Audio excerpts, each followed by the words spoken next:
First story.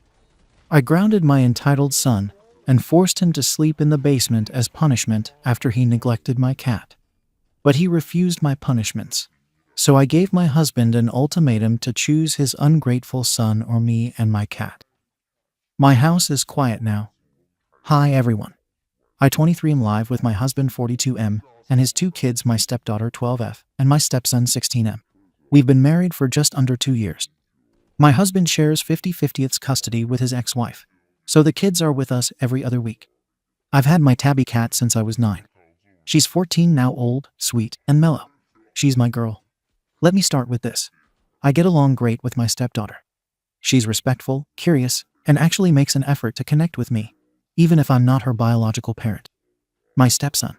That's a different story. We don't argue or fight, but he's cold, passive-aggressive. He's never liked that I moved into their lives so soon after the divorce. From day one, I made it clear I wasn't trying to replace anyone, especially not his mom. I've never pushed a relationship. But over time, the distance hasn't lessened. If anything, it's gotten more tense. He's never once asked me anything about myself. No, how was your day? Nothing.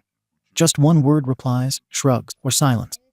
I've accepted that not every step-parent/child relationship is sunshine and bonding. Still, I expect basic decency in my house. Which brings me to my cat. She's friendly with everyone, including the kids. My stepdaughter plays with her often, but my stepson just ignores her. Again, fine. What bothers me is that when she's near him, he gets weirdly annoyed, like her just walking into the room is an inconvenience. I've caught him closing his door on her when she walks in, shooing her away like she's a fly. And once, this was about 6 months ago, I overheard him mumble, "Stupid cat," after she sat on his backpack. I let that slide. But I did mention to my husband that I didn't like how dismissive he was being towards an elderly pet who's never done anything to him. We also had a small incident a few weeks back. He left the back door wide open playing basketball, and the cat wandered out. She's indoor only. Luckily, I noticed she was gone within 10 minutes and found her under a bush in the yard. I brought it up with him, and he just said, "She's a cat. She'll come back." No apology, no concern. So yeah, the tension has been building. Now on to what happened this past weekend.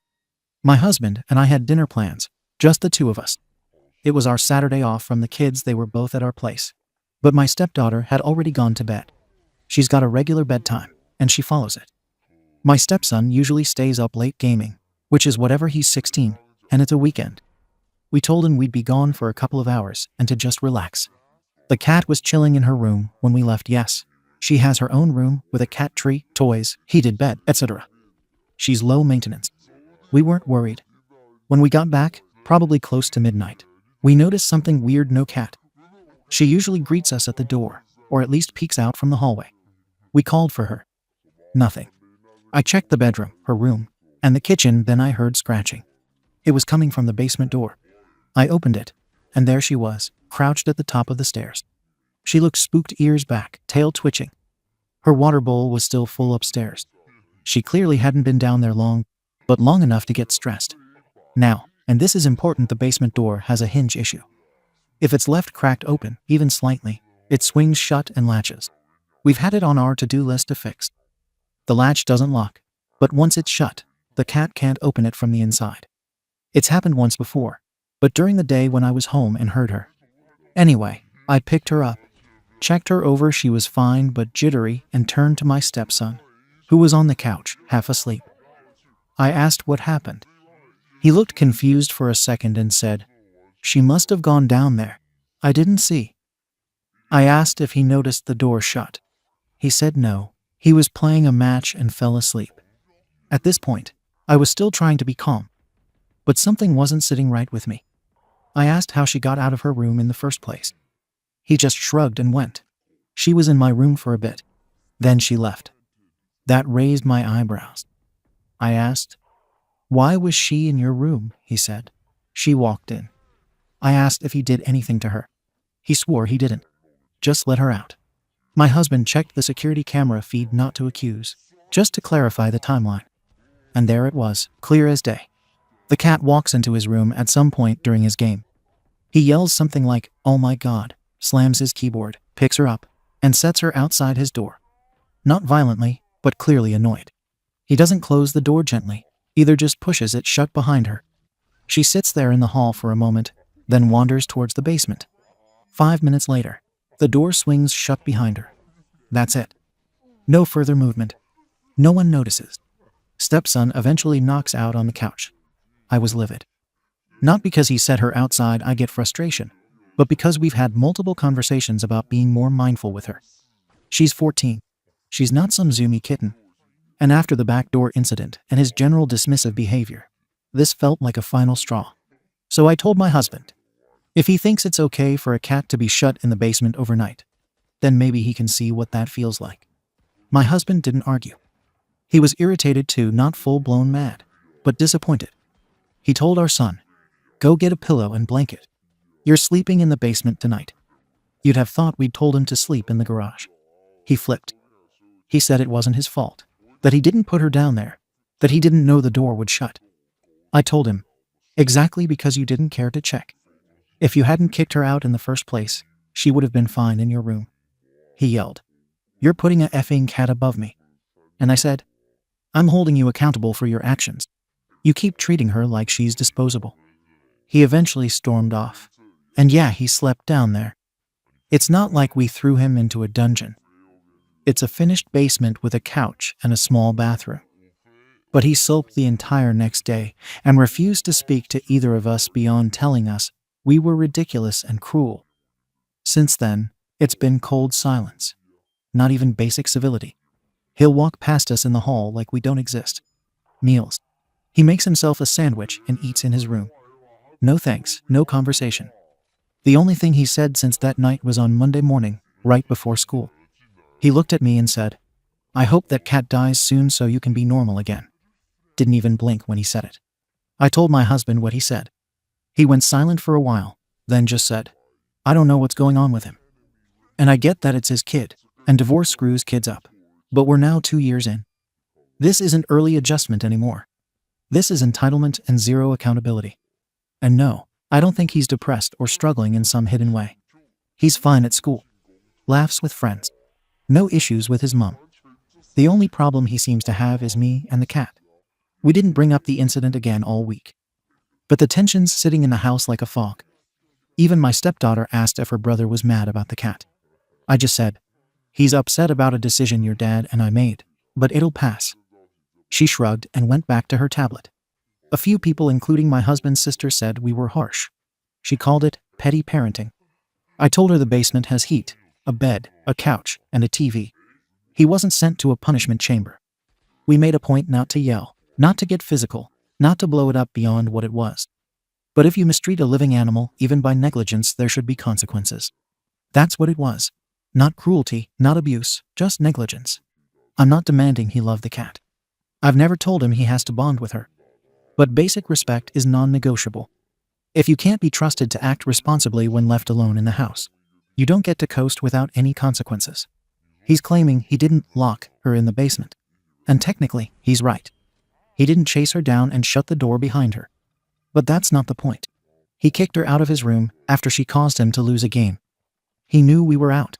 He knew it was late. And he knew the door has that hinge issue. But he didn't care enough to check anything after shoving her out. And now that he's being held accountable, he's doubling down on this idea that we're cruel. I honestly don't care if he's mad. I'm not sorry. I'm not trying to be his friend. I'm not bending backwards to make peace when he hasn't even tried for 2 years. And if he wants to pretend like we committed some massive act of abuse by asking him to sleep in a heated finished basement for one night, then he's more fragile than I thought. To be clear, this wasn't about revenge or humiliation. He wasn't made to apologize. He wasn't made to clean anything. We just told him, you showed zero care for an animal's safety. Now you get to feel what she felt left alone in a place you didn't choose to be. And not even for 8 hours. He was down there from around midnight to 10 a.m. the next day. My cat's 14.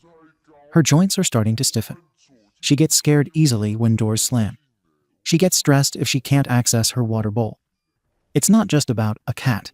It's about someone in this house being responsible for making sure a living thing isn't put in harm's way out of laziness or anger. My husband still supports the decision, even if he's not thrilled about the aftermath. He told me, We can't reward that kind of indifference. I agree. This wasn't some toddler-level mistake. He's 16. He knows how to check a door.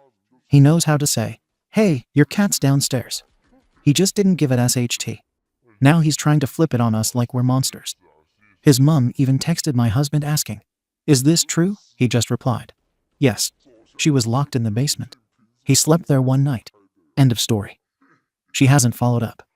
I don't want to escalate things. I'm not looking to punish him further. But I'm also not walking on eggshells over this. If he thinks he can stay mad until we grovel, he's got a long wait coming. So yeah, I'm here because the vibe in the house is crap.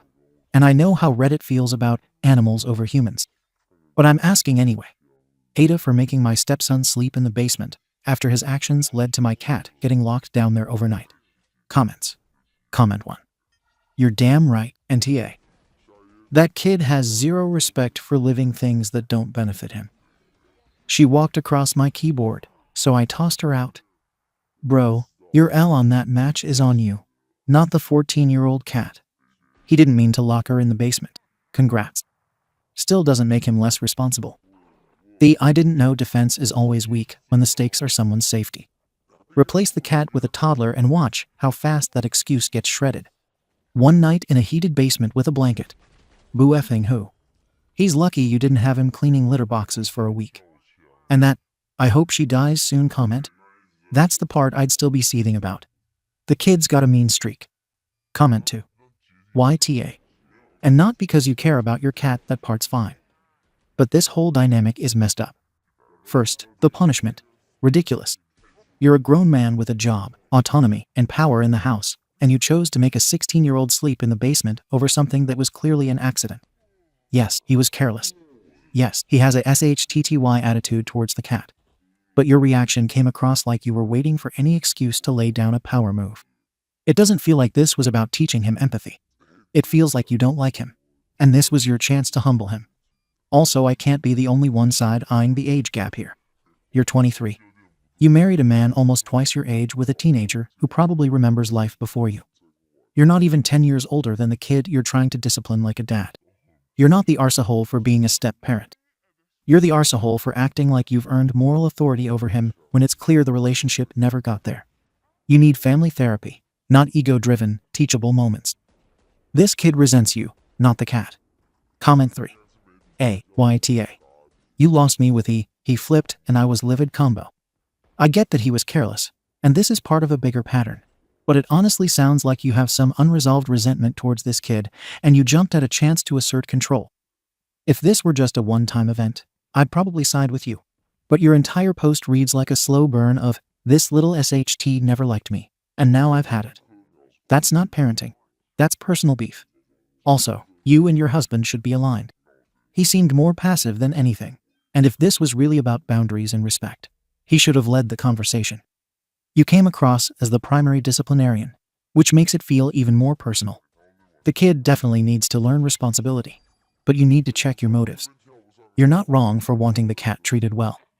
You're wrong for weaponizing discipline to vent your own frustration. Update. Thanks for the replies. I got a lot of them, and as expected, some people had strong opinions. I'm not here to argue about who did or didn't sleep where. But since the situation escalated and people were asking for context about our family dynamic, I'll give it now, especially since things are worse than they were before. Let's start with the cheating theory. Since apparently my age gap is so weird it's impossible for people to believe I didn't blow up a marriage. My husband was still legally married when we met. Emotionally, well, done. Checked out. He was honest about it. He wasn't lying or hiding a wife, he was separated in all but paperwork. He told me he was done but delayed. I didn't push it. I didn't ask to meet the kids. I didn't ask him to leave early.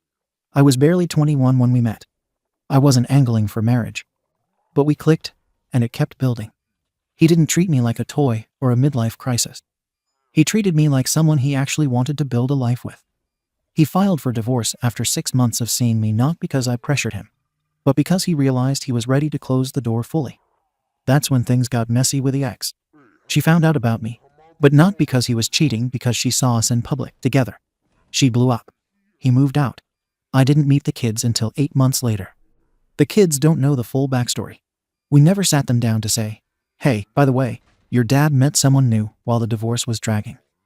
And we don't know if their mom told them differently. Based on how his son acts around me, I wouldn't be surprised if he thinks I ruined his parents' marriage. But none of the adults ever had the guts to clarify it. And I'm stuck cleaning up the silence. That brings me to what's happened since the basement night. We found out that after we made him sleep down there, my stepson told his mom a very different version of events.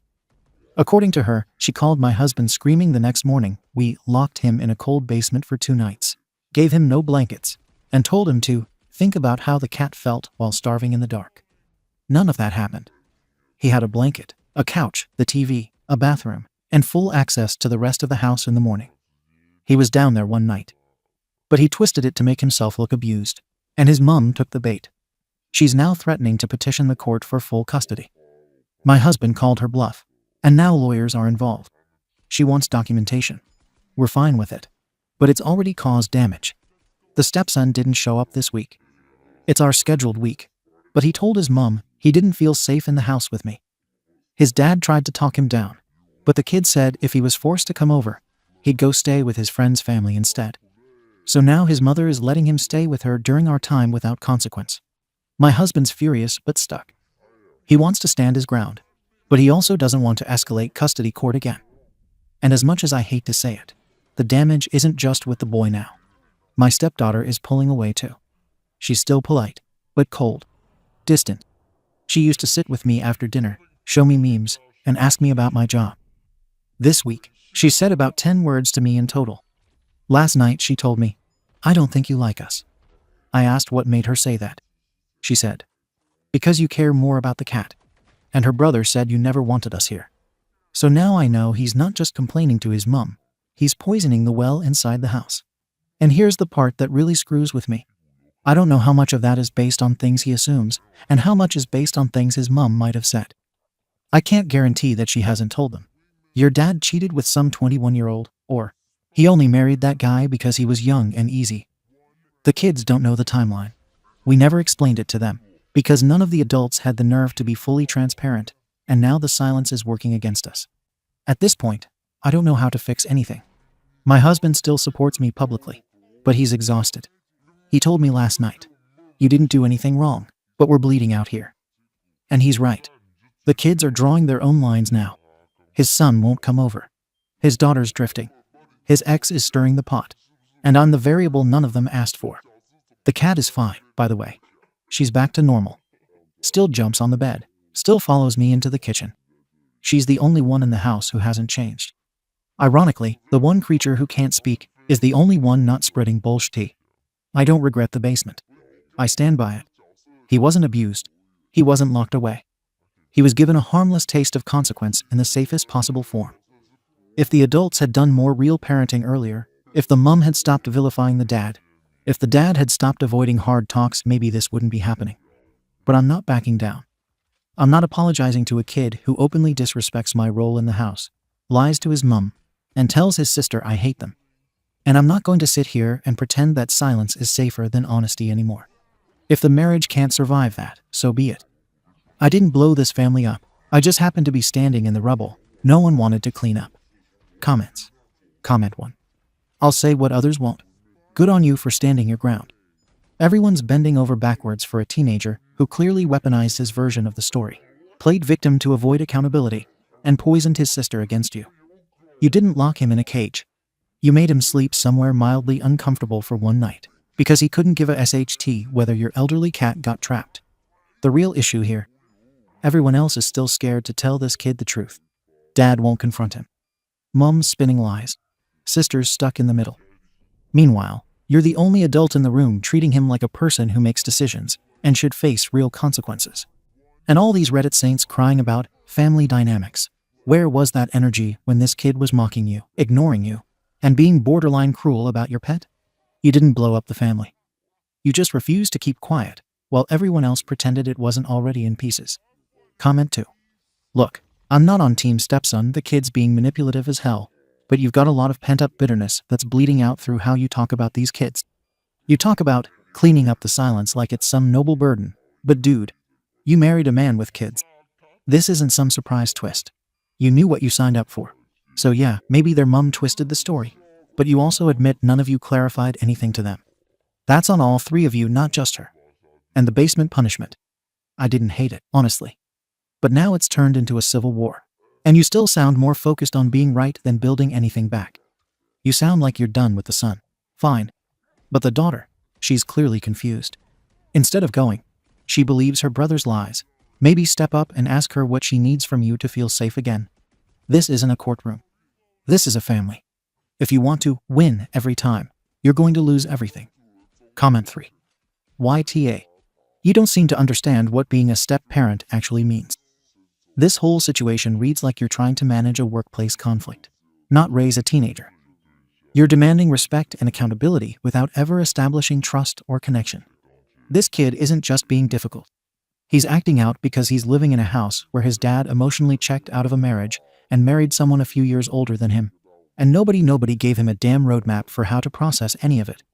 And now he's got a stepdad who clearly resents him, tracks his behavior on security cameras, and drops consequences like he's a probation officer.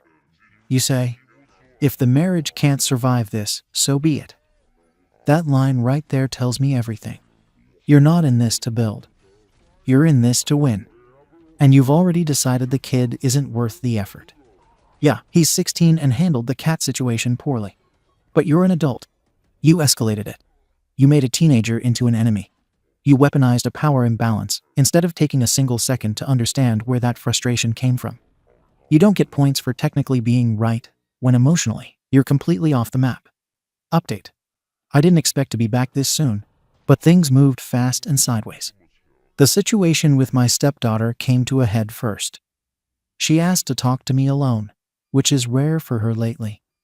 She was quiet for a while, then said, "Why do you dislike my brother? He is a sweet boy. Why do you like the cat more than us?" Hearing that from her was like someone dropping a weight straight through my ribs. I asked her why she believed that. She said her brother told her I never wanted them in the house to begin with, that I only tolerate her, and that I want her brother out permanently. Those are his words, not mine. I have never once said that to anyone. I told her, clearly and calmly, "Your brother is angry at me, and he's telling you things that aren't true. I care about you. I always have." She didn't argue, but she didn't look convinced. I realized right then that the damage wasn't temporary anymore. Then the custody hearing mess began. The ex actually followed through and filed for a custody adjustment. We got the notice 3 days later. I was subpoenaed as a witness. The hearing is scheduled, and I'll need to testify about the basement incident, my role in discipline, and the nature of my relationship with the kids. My husband was furious when he got the paperwork. He was furious at his son. He told me, this didn't need to go this far. He wanted it to go this far. And yes, I believe that. His son has decided I am the problem in his life. It doesn't matter whether it's true. It doesn't matter whether his mother told him a twisted version of events. It doesn't matter that the divorce was emotionally over before I appeared. The narrative has already been cemented in his mind. I ruined his family. I get treated well while he suffers. And the cat is the symbol of everything that's wrong. There is no conversation left to have with someone who committed to that version of reality. Then came the part that made my decision final. Animal control showed up at our door. Someone filed an anonymous complaint claiming we confined an elderly cat to a cold basement for prolonged periods as punishment, and that the home was not safe for animals. The officer was professional and calm, took one look at my cat asleep on her heated bed in her own dedicated room, looked around the house, checked her food and water stations, checked the vet records I keep taped inside the cabinet, and closed the case on the spot. But it didn't matter that it was dismissed. Someone tried to weaponize the system to hurt me. There are only 3 people who would know the exact narrative that was twisted in that report. My husband, my stepdaughter, my stepson. And my husband doesn't lie. My stepdaughter doesn't know how to do something like that, and his mother certainly does. Which means my stepson went to her, and they escalated this intentionally. A day later, a friend of mine texted me saying he saw my situation being discussed in a local Facebook mom group. Not details, but enough pieces that it was clear which family they meant. Comments like, "The new husband cares more about a cat than the children. Teen boy was locked in a basement by abusive stepfather. Age gap predator situation." And that's when I understood something very plainly. No one in that group knows me. No one in that group knows the truth. No one in that group cares. I was already the villain before I opened my mouth. And the only person who should be defending me, my husband, has been terrified of making anything worse. So I told him, I am done living in a home where I am an outsider. If your son continues living here, I am leaving. I told him I would not coexist in a house with someone who lies, manipulates, escalates conflict into legal systems, and actively works to damage my relationship with his sister. I told him I will not rebuild trust with someone who has already decided I am the enemy. The stepdaughter is welcome in the home. She's confused, influenced, and still trying to make sense of everything. She has a chance to come back to neutral ground when the noise dies down. I will not abandon her. But the son? No. His presence is destruction. My husband didn't argue. He didn't defend his son. He didn't minimize anything. He didn't ask for more time. He didn't say, "You're being dramatic." He didn't say, "Let's wait for things to calm down." He just sat there, very quiet, and said, "Okay." I expected a fight. I expected at least a breakdown. I didn't get either. He said he had reached the same conclusion days ago. But he needed me to say it first. The plan is, stepson will stay full-time with his mother for now. The custody hearing will proceed, because this needs to be formalized. Stepdaughter will still visit normally. Family therapy is booked for me, my husband, and my stepdaughter. Husband will request communication with stepson through a therapist, not directly. No one is pretending the family will magically recover. But the house is quiet again. And the cat sleeps without pacing. I know what that silence cost. I do not regret it. Comments. Comment 1. I don't think you realize how deep the silence between all the adults f***ed these kids up. You, your husband, his ex, none of you stepped in early with clarity, honesty, or leadership. And now you're shocked that his son weaponized that silence into resentment. I'm not defending the kid's behavior. He lied, he manipulated, and yeah, he tried to destroy your reputation. That's serious. But you're dealing with a kid who had his reality rewritten without his input. He didn't get a divorce conversation. He didn't get closure. He just woke up one day and saw a man 10 years older than him living in his dad's house. You gave your husband an ultimatum, and he took it. But make no mistake, this wasn't about your cat, or even the basement. This was a long arse emotional fuse burning for years. Now that it blew up, all I can say is, you better be damn sure you can live with that silence too. Comment 2. YTA. You keep framing everything like you're the only rational adult in the room. But you escalated a household conflict into banishment. You literally said, your son can't live here anymore, or I'm leaving. And your husband went along with it because you've positioned him so he has to side with you to keep the marriage intact. That's not boundary setting, that's forcing someone to choose between their marriage and their child.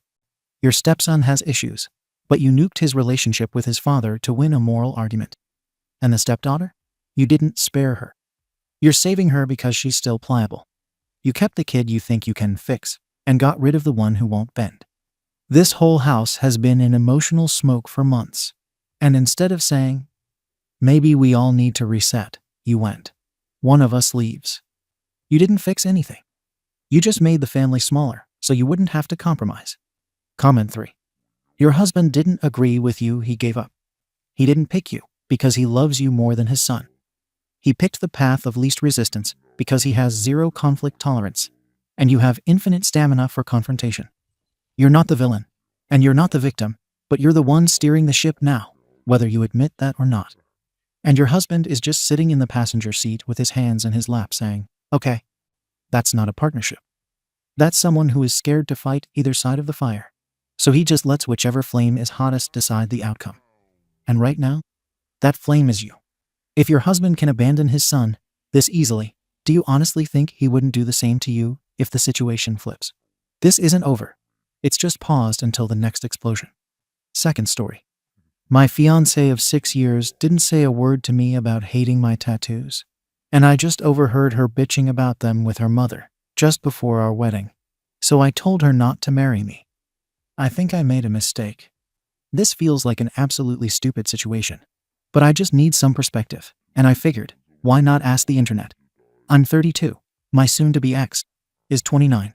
We've been together for almost 6 years now, and I have been tattooed this entire time. I got my first tattoo at 17, and I never really stopped. They're all very visible. I'm pretty much tatted everywhere but my face. I have a good job. I make good money. I'm a good guy, even if that's maybe weird to say about myself. And my partner has always had good things to say about them. However, apparently, she secretly hates them or something. I came home early a week ago, and her mom was at our place, as she often is. But they clearly didn't hear me come in, and they were talking about me. I'm not the type to eavesdrop, but it didn't sound great, so I did. To make a long story short, my literal fiancée was teaching to her mom about how she was worried about how my neck and hand tattoos would look in pictures and how they looked trashy and not elegant. And I don't have any back alley tattoos. My SHT is well done. My first tattoo at 17 cost me $3,000 that I saved up for over multiple summers as a kid. And I've always had a vision. So it's not like I'm covered in SHT. I was just so effing shocked. Sorry. You didn't think to mention this to me in the 6 years we have been together, when I proposed to you? Through this entire wedding planning. I got very, very angry the more I listened. But I don't like to be a yeller, so I had to regroup first for sure. But it was a short interaction, to be honest. I just went into the room and was like, if you think I'm so trashy, you don't have to marry me. And then I just left. I've been staying at my brother's place all week. And of course my fiancée and her family have been contacting me. But I've kind of been airing it. It feels wrong to get so bothered by something seemingly insignificant. But I feel like I've seen a part of her I just can't look past. Ada Wibta, if I call the relationship off completely. Comments. Comment 1. You're not overreacting. The issue isn't just that she dislikes tattoos. It's that she's hidden her real feelings for 6 years and only expressed them behind your back. That's a breach of emotional honesty, and it shakes the foundation of trust. Her comments weren't about aesthetics. They revealed judgment and possible shame about how you represent her publicly. That's not something to brush off before marriage. Comment 2. Listen, OP, I love my husband deeply. We've been together 20 years. There are things he does which are tacky and sometimes deeply cringeworthy. He likes to wear jeans until you can see through them. And he wears mismatched socks even to special occasions.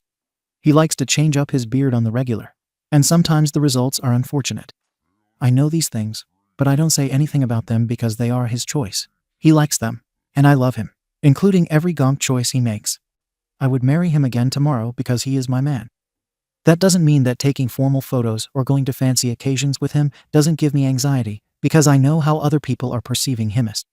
It doesn't mean I don't sometimes get frustrated and wish I could dress him myself, or in your girlfriend's case, wish she could cover up your tattoos once in a while. That doesn't mean I ever would. But it is a wish I might express to my mom, in private, while we're discussing some family gathering event coming up, because I know she knows I'm just venting, and I don't actually mean it. Is it a bad look for me? Sure. But I'm a human being. In the right light, we all, every one of us, look bad. I guess my point is that you don't have to love every single part of a person and every last autonomous choice they make in order to really be in love with them and want to spend your life with them. At the end of the day, I never heard what she said, so I can't tell you that you should forgive her. You have got to do what is right for you. I'm just offering a little perspective. I think maybe blowing up your relationship merits a conversation, at least. I don't think you should have just simply walked away and never come home. If you wanted to marry this woman, the least you can do is have a conversation about how much this hurt you with her. Get some closure for yourself, if nothing else. Comment 3. I think you need to sit down and talk. Weddings are stressful, and she may not have a real problem with the tattoos, but a wedding stress issue. Honestly, the number of brides who get weirdly fixated on an aesthetic during a wedding is high. Sit down, tell her you overheard what she said to her mom. Let her explain, and see where you stand then. Update. So it's been a day now, and I appreciate all the comments from my last post. I was somewhat acting like an arsey hole, and I recognize that. I'm just really not a person who's great with my emotions. I don't know. I don't think I realized how upset I am about it. A little context. I'm not a small guy by any means. I'm 6'5", I weigh 300, I work out, I have muscle, and I have a lot of tattoos. Like I said, I've always been a confident guy. But I honestly feel like an idiot discovering insecurity for the first time. Which is so retarded because I'm literally 32. Anyway, I'm home now. I went back a couple hours after I posted. It's embarrassing, but to be honest, when I got there and saw her, and it wasn't even intentional, but when I remembered everything, I just started to cry. And I haven't really cried like that in a effing long time. It was weird, and I still feel stupid for it. but my fiancé was understanding about it. She reassured me that she's always liked my rugged look and that she's obviously attracted to me. But she and her family and her friends are all super dead set on the elegant black tie fancy wedding, which I don't mind. I let her take the reins on choices because she does have a great eye. And she was just stressed about a lot, and that what I'd heard had been started by her mum complaining about how I wouldn't fit into the aesthetic or whatever. And then she'd gotten in her head about it, and then said the SHTTY things at the time. I just so happened to get home. I don't know if she's telling me the truth or not, and I guess I can never really know. I'm not going to go around prying. I'm really hurt, which is not so familiar a feeling. It just really hurts that she didn't stand up for me. I've known many guys in the past who've made inappropriate jokes or weird comments about my lady, and I am effing quick to shut that SHT down. And here I was thinking those actions were mutual. Guess not. I don't want to marry her in this mindset at all, really. But I also don't just want to end things after 6 years. It's been a long arse time and a special time. I do love her, but no decisions are really set in stone right now. But we're not separated, so that's something. But I'm usually the type to shrug SHT off. But I'm finding it difficult to get rid of this one.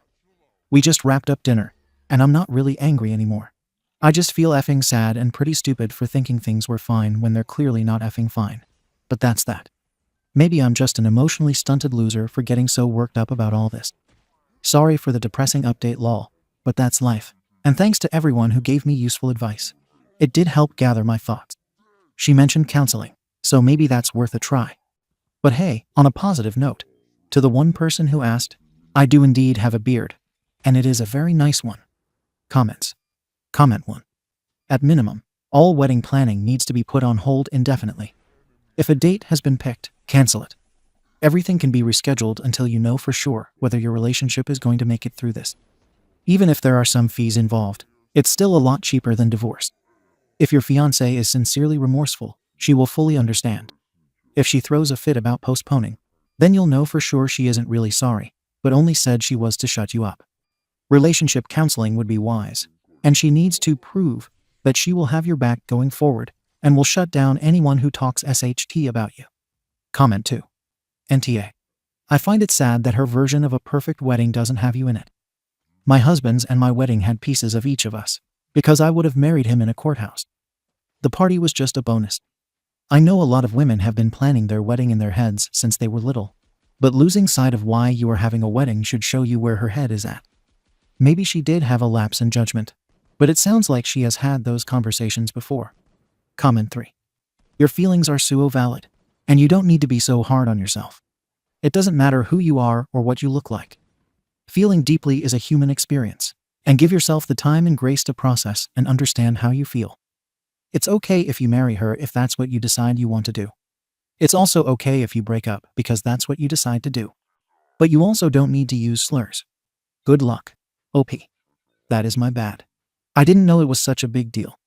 I appreciate it, though. Thank you for watching the video. If you are interested in listening to these kinds of stories, we've got more in store for you. Simply subscribe to our channel, hit the like button, and share it with your friends.